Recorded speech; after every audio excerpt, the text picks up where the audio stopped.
ये धरती की सबसे विशाल घटना है। इसे मौन अमावस्या कहा जाता है। लोग समझते हैं कि ये बहुत लाभदायक समय है। आमतौर पे वे उस दिन से लेकर महाशिवरात्रि तक मौन रहते हैं और वे ऐसे स्थानों को चुनते हैं जहां जलाशय मिलते हैं, नदियां मिलती हैं और एक भवन बनाती हैं ताकि सबसे ज्यादा असर हो।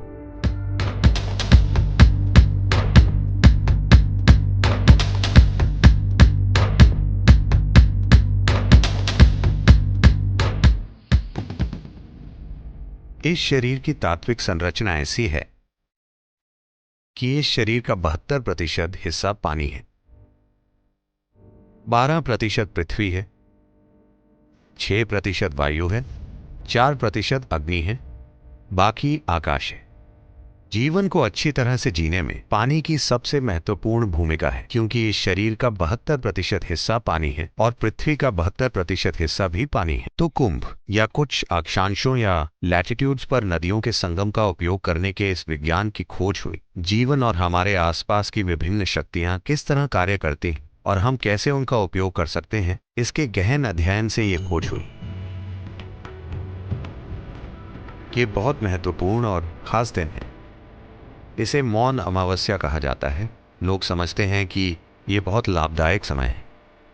आमतौर पे वे उस दिन से लेकर महाशिवरात्रि तक मौन रहते हैं और वे ऐसे स्थानों को चुनते हैं जहां जलाशय मिलते हैं, नदियां मिलती हैं और एक भंवर बनाती हैं ताकि सबसे ज्यादा असर हो।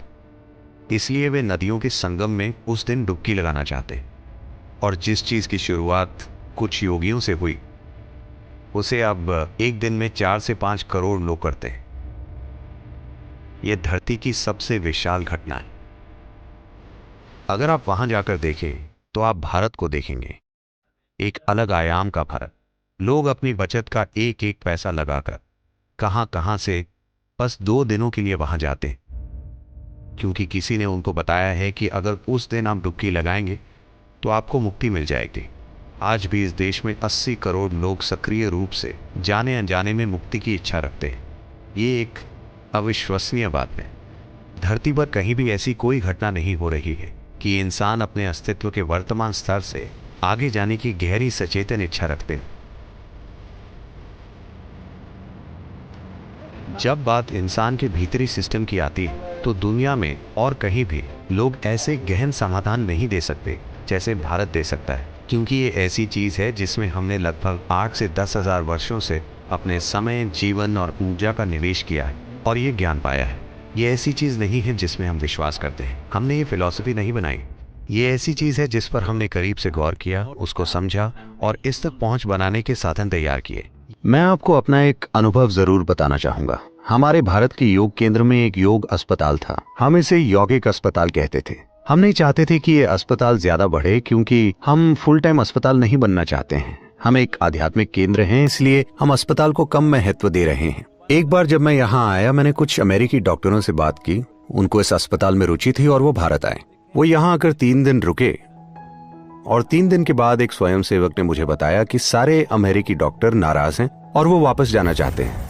मैंने पूछा क्या हुआ? उन्होंने बताया बेहतर है आप उनसे खुद ही मिल लें, क्योंकि वो काफी नाराज हैं।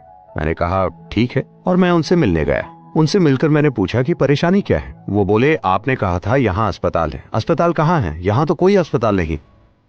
मैंने कहा फिलहाल अस्पताल में करीब 60 मरीज। तो वो कहाँ है? अस्पताल के बारे में उनकी सोच ये है कि वहाँ बेड जरूर होने चाहिए, मरीजों का अच्छे से ध्यान रखा जाना चाहिए और हर किसी को अगर आप उनकी इतने अच्छे से देखभाल करेंगे तो वो स्वस्थ ही क्यों होना चाहिए। वो बोले मरीज कहाँ हैं? मैंने कहा वो सभी बगीचे में हैं, मैंने उन्हें काम दिया है। हम उन्हें उपचार, थेरेपी और दवाएं तो देते ही हैं, लेकिन बाकी समय मैं उन्हें काम देता हूँ। जो कुछ भी वो कर सकते हैं उन्हें जरूर करना चाहिए। सबसे बढ़कर उन्हें नंगे पैर और नंगे हाथों के साथ जमीन पर काम करना चाहिए, यानी बस धरती के संपर्क में रहना चाहिए, क्योंकि आप बस इस धरती की एक बूंद हैं। आप ये भूल रहे हैं, आप जिसे अपना शरीर कहते हैं वो बस धरती का एक टुकड़ा है ना? अगर स्रोत से ही आपका कनेक्शन टूट जाए तो क्या आप अस्त व्यस्त नहीं हो जाएंगे? फिटनेस और खुशहाली का मतलब ट्रेडमिल पर दौड़ना और भारी भरकम मांसपेशियां बनाना नहीं। नहीं, सिस्टम में तत्वों की समग्रता को मजबूत बनाना बहुत जरूरी है। तो क्या ऐसा करने का कोई तरीका है? हाँ, कुछ खास तरीकों से हम ऐसा कर सकते हैं। एक सरल तरीका है पृथ्वी, पानी और पौधों के साथ काम करना और घर से बाहर रहना। सिर्फ इतना करने से कुछ फर्क पड़ने लगेगा।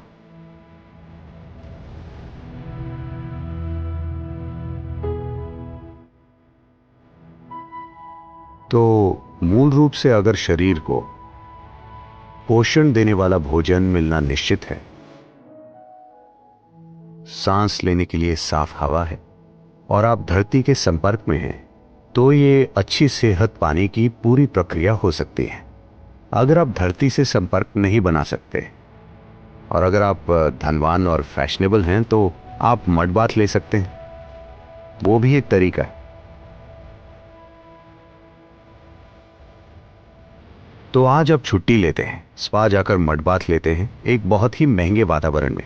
लेकिन अगर आप हर रोज कम से कम कुछ मिनट के लिए अपना हाथ पृथ्वी के संपर्क में रखें, तो आप देखेंगे कि आपका शरीर ज्यादा बेहतर स्थिति में होगा, क्योंकि जब भी शरीर पृथ्वी के संपर्क में होता है, तब यह खुद को फिर से व्यवस्थित करता है। आप जितना ज्यादा इसके संपर्क में रहें, उतना ही अच्छा है। आप सभी अब किसान तो नहीं बन सकते, और हो सकता है आप 12वीं मंजिल पर रहते हों, तो आप माली भी नहीं बन सकते।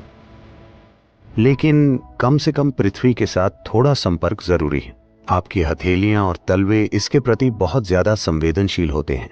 अगर आपके पैर और हथेलियां धरती के संपर्क में आए, तो उससे फर्क पड़ेगा। In contact with the earth, it will make a difference. या कम से कम आप वैसे मैं इसकी सलाह तो नहीं देता, लेकिन अगर आप दोपहर में आराम करना चाहते हैं, तो आप एक पेड़ के नीचे कीजिए। इससे आपकी रीढ़ की हड्डी धरती के संपर्क में आएगी और कई चीजों में सुधार होने लगेगा। अमेरिका में एक नई तरह के जूते बहुत लोकप्रिय हो रहे हैं, जिन्हें बेयरफुट यानी नंगे पांव कहा जाता है। ये जूते ऐसे होते हैं, पैरों की तरह बहुत पतले, एक विशेष सिंथेटिक सामग्री जो ऐसा महसूस कराती है कि आप नंगे पैर चल रहे हैं।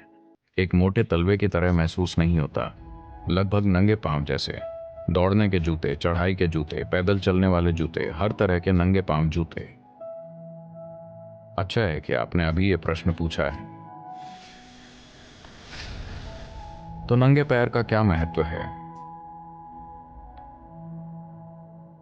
खासकर वो लोग जिनका शरीर पर्याप्त रूप से मजबूत नहीं है, जिन्हें लगातार परेशानी रहती है, ऐसे लोगों को नंगे पैर चलना चाहिए। आप रेंगे तो अच्छा होगा, यानी संपर्क ज्यादा होना चाहिए।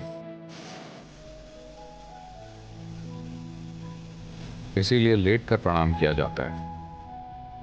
आपके हिसाब से मंदिर के तालाब में डुबकी लगाकर फिर मंदिर में लेट कर प्रणाम क्यों किया जाता है?